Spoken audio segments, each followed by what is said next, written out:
Hey everybody, welcome back to another video with Gem Mint Masters.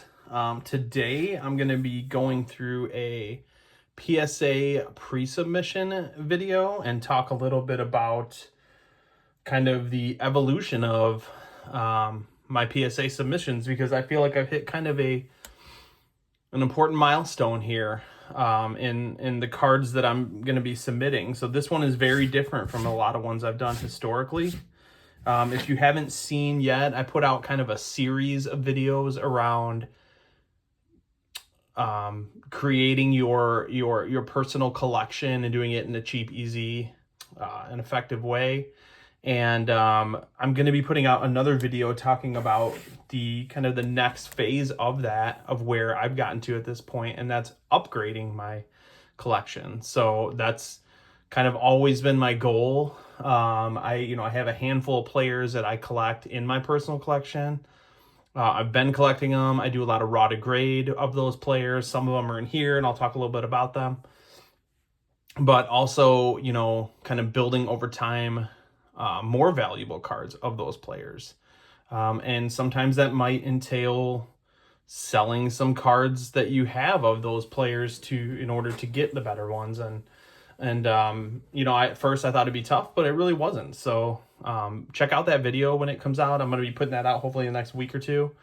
But that one should be pretty cool. And again, today I'll talk a little bit about kind of the evolution of my grading. And you'll see by the cards in this one that it's definitely a step up from where I've done in the past, where I might have focused more on quantity. I'd say this time is definitely quality. And moving that quantity, selling those cards has allowed me to do this. So, all right, I'll go ahead and get right into this.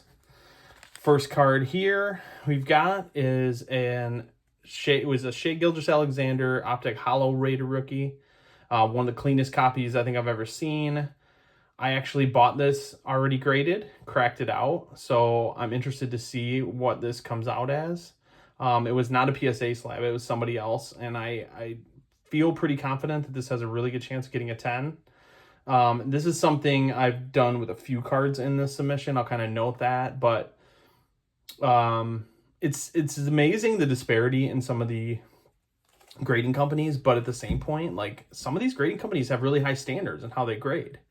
So if you do buy a slab out of from another company, you can, for the most part, feel pretty confident about what you might get on these. And I think in a lot of cases, you can buy the card graded already for almost the same price as raw, if not maybe a little bit more. But I think in this case, I can justify it. I paid $100 for this card. In a PSA 10, this is a $300+ card. So that'll just give you an idea. So that one's pretty cool. That's a card that I want in my PC for potential upgrading or just keeping long term. I really like to hold on to like either Prism Silvers or Optic Hollows as long term holds for players, just because I think it's kind of an iconic card. It's one that it does hold a lot of value, and people really do search after it. This next one here, this is going to start off as a PC card, but this could be a potential upgrade candidate as well. Brock Purdy, Red Hyper. There are not a lot of these out there. Optic 2022 rated rookie. I found this at a show. I think I paid $140 for it. But this easily goes for sometimes around $200 raw on eBay. So again, I prefer to buy at shows. I can see the card up close. This particular show, I happen to be selling a bunch of stuff, so that worked out really well too, because I could sell and then I had some money to buy some cards. I only ended up buying a few, which is probably smart. I was very selective, but this is one of them. You just don't see a lot of this card. Red Hyper in Optic has always kind of had lower gem rates, so the value does hold. This is like a $400 to $500 card in a PSA 10, so I'm really excited about that one. This next one here, give a shout out to my buddy. Hopefully he hooked me up with a pretty awesome card. It looks really good. Hungry Dog Sports Cards. We did a deal. I got this card off of him. And I'm going to submit it. Hopefully you'll get a 10. It's a really nice looking CJ Stroud laser prism. I don't have any prism parallels of CJ Stroud in my collection. I never pulled a single one out of any of the product I ripped. So I'm excited to actually potentially have one. Again, this looked really good. You just never know what you're going to get with these prisms. So I'm going to send it. See what happens. I'm confident that it's going to at least get a high grade. So we'll see on that one. But this is a PC card for me for now, at least. Another guy, I have a very small PC collection, but Brock Purdy is one that I've had a little bit more of. This card right here, Prism Black Silver Brock Purdy rookie. There is one little issue on this card. I don't know if I can really show it. Let me see.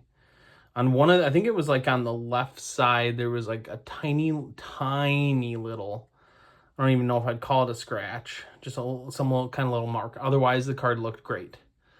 This is a card along with the Prism Silver that I want to have in my collection long term. So I picked this up raw, but then I ended up trading for another card in a PSA 10. So I already have one of these, but we'll see. If I get this back into PSA 10, I will probably trade it for something else that I want in my PC. So I've been doing a ton of trading lately, and that's a great way to upgrade. But I'll talk a lot more about that in my more substantial video around the personal collection. So here's another one. This is another guy that's in my PC. I'm trying to collect the Optic Rainbow of Anthony Edwards.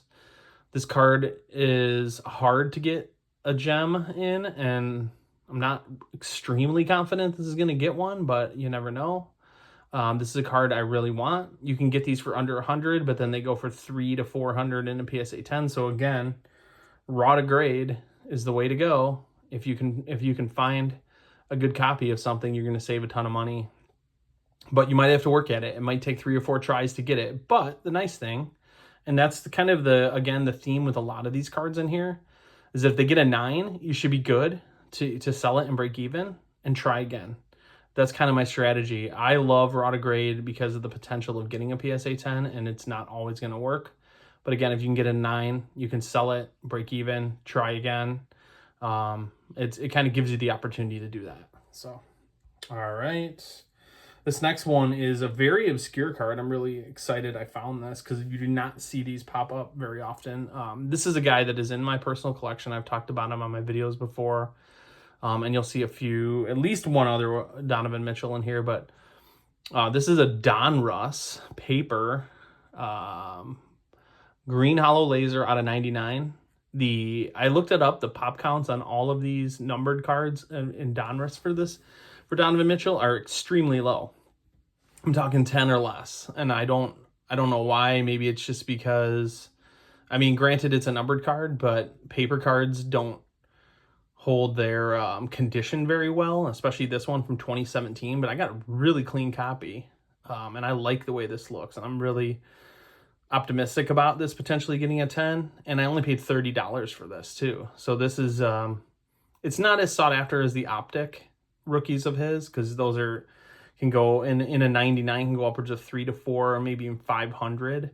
The fact I got this for $30, I'm gonna give it a try, and I'll have one of the only high-graded copies out there if it comes back the way I want it to. So I was excited. Anytime I see an obscure card like that, I'm definitely always chasing it. Here's another one that was pretty cool. Shai Gilgeous-Alexander Select. This is when Select was only hobby. So it's very hard to find cards like this and find them in good condition. This one looked good all around, centering, everything condition-wise.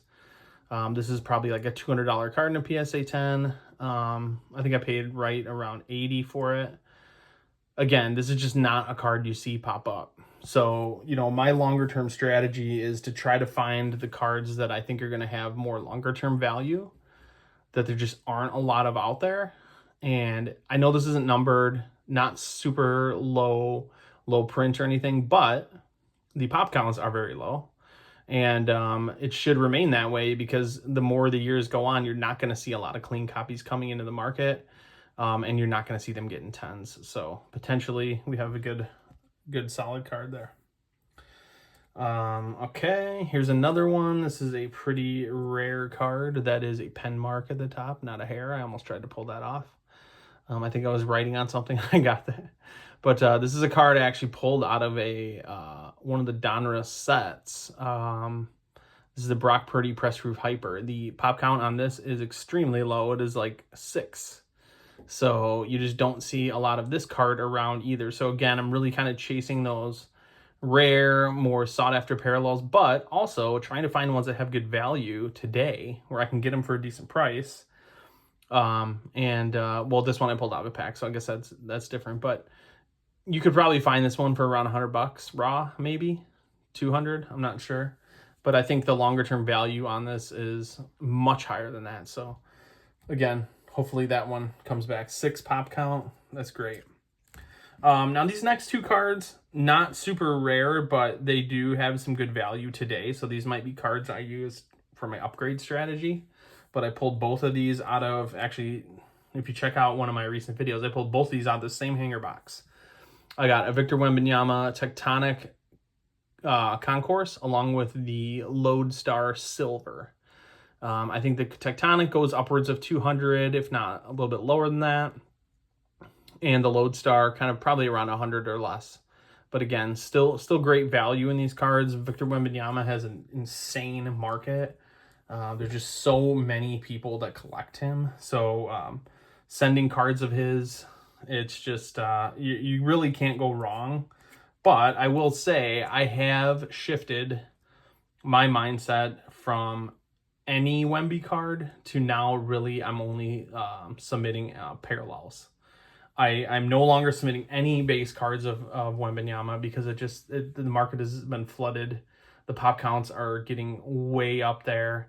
The values are coming way down. You can get a PSA 10 of a card like a Hoops for in the $30 range, and it's just not even worth sending it at that point. But again, you get those that are in the $200 range. If that's the floor, hopefully, then I think you're good.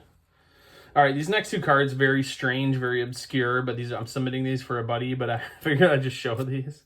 I've got a couple 1997 Star Wars Decipher trading card game. This was before Pokemon became big. This was pretty big back in its day, believe it or not.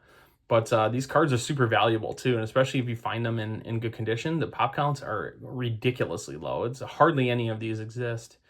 And he just kept these in such nice condition in a protected box and sleeves and top loaders. So I'm gonna send a couple of these for him, and we'll see what they get. Maybe not a huge collector market for them, but something just for sentimental purposes, just to have.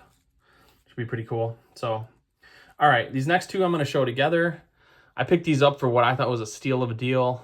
Ja Morant and Zion Williamson 2019 Optic Rated Rookie Blue Velocity. I got these for $40 for the pair. They both look really good. Possibly some centering issues, but I don't know. We might be able to get away with it. I'm thinking it still looks pretty solid. Left to right looks great. Top to bottom is a little off, but I think we're within range. But yeah, this is just some nice value in these. These are probably cards I would trade or sell. But I think, you've got $100+ potential on both of these, and to only get them for 20 each, that's pretty good. All right, this next one I'm really excited about. I traded for this card, Lamar Jackson. I'm a huge believer in him. I would like to start a Lamar PC, and this might be the first card of it. I bought this card already graded, different slab, not PSA. And I feel like I got a really good deal on it. I just traded for it, and I traded a card that I thought this was worth a lot more than that. So I'm really excited. Cracked it out. I'm going to send this one in and see what we get. I think this is like a $300 card in a PSA 10. So I'm really excited about that. And I can guarantee my trade value was way lower than that. This next card is also a crack out. Another slab, not PSA. Jordan Love, I'm a big believer in him too. Again, I don't think this is a PC card for me, but I think this is a good bargaining card for me for trade or sell to be able to get some of the cards I want. And again, I got this for a lot lower than the value. It's very nicely centered. I'm not really seeing anything wrong with it. So I think this is great PSA 10 potential and a $200, $300+ card. So I'm really excited to see what we get with that one. All right, we got a few more. This is another guy that's in my PC, and I've just had a heck of a time finding clean copies of cards for him. I found one. This looks great. Pink Ice. I think I paid $85 for it. This is like a $300+ card in a PSA 10. These are really hard to find. They're getting very difficult to find because, again, this is 2018, right before the grading boom. There aren't a lot of clean copies, and when you do buy them, they're just a lot of surface issues. So I'm trying to be very careful, very diligent in searching for these. The seller was great about providing some information for me. I like the way this one looks. I'm happy and optimistic about the potential, but again, you just never know. So let's see what we get with that one. This next card is probably the card I'm most excited / nervous about in this entire submission. This is one of my PC players, Donovan Mitchell. This is the Pink Pulsar. I found this on eBay. These never pop up, never. This card is numbered out of 42. So there are hardly any of these out there. The pop count on this is like single digits, I believe. For PSA 10, this looks really good. I was so nervous when it took about 2.5 weeks to get it here because it had to go through authentication. Paid just barely over the price to get it through authentication, but I'm kind of glad it went that way. Nice and safe, got here. But yeah, so this is what I'm really excited about. I would love to have this in my collection. Just such a rare card. You just don't see pop up ever. And I'll probably never come across one of those again. So I'm excited about that. And then these last two, I just threw these in the back for the purpose of making sure my cards were protected when I shipped them to PSA. These are kind of two lower end cards. We just got a Victor Wembanyama Select Concourse Blue Prism. Not a super expensive card. It's come down to about $70-$75 now in a PSA 10. So this is probably one of the lower end parallels you can buy. But hey, if you want to buy one, you can get these for pretty cheap. If you're looking to build a Wemby collection, you can start somewhere. This is a good one to start with. So if I get that one back, that's probably going to be one I'm selling. And then this one here, I picked this up for a pretty good deal. Centering is a little off, so I'm a little iffy on it, but I still believe in Anthony Richardson. I still think he's got a nice future, and his stuff has come way down, so there's some good deals you can find out there. And this is the Stars parallel out of Optic. I think there's some really good potential, and for the price I got it for, I'm going to give it a try, see what happens. Again, I think I'm like 50-50 on whether this will be a 9 or a 10, so we'll see. But I figure it's worth it. But again, this order, I really focused on quality over quantity. I've gotten to that point in my, I'd say, collecting journey. I've been collecting since I was a kid, but I made the mistake of getting rid of a lot of my stuff. So I'm playing a lot of catch up now, but I love it. I love doing the raw to grade, finding cards with value, either keeping them for my long-term personal collection or selling, trading, and being able to go out and find cards like this. And again, raw to grade, you're definitely gonna have a much better time of a much easier time of making money or building value because you're getting in at a much lower price. So anyway, keep an eye out for that video, the personal collection series video coming up soon. Thanks for joining me today. I'd love to see what you guys are subbing, so good luck in your submissions as well. But until next time, we will see you guys. Got a couple PSA Reveal videos coming up, so check those out as well.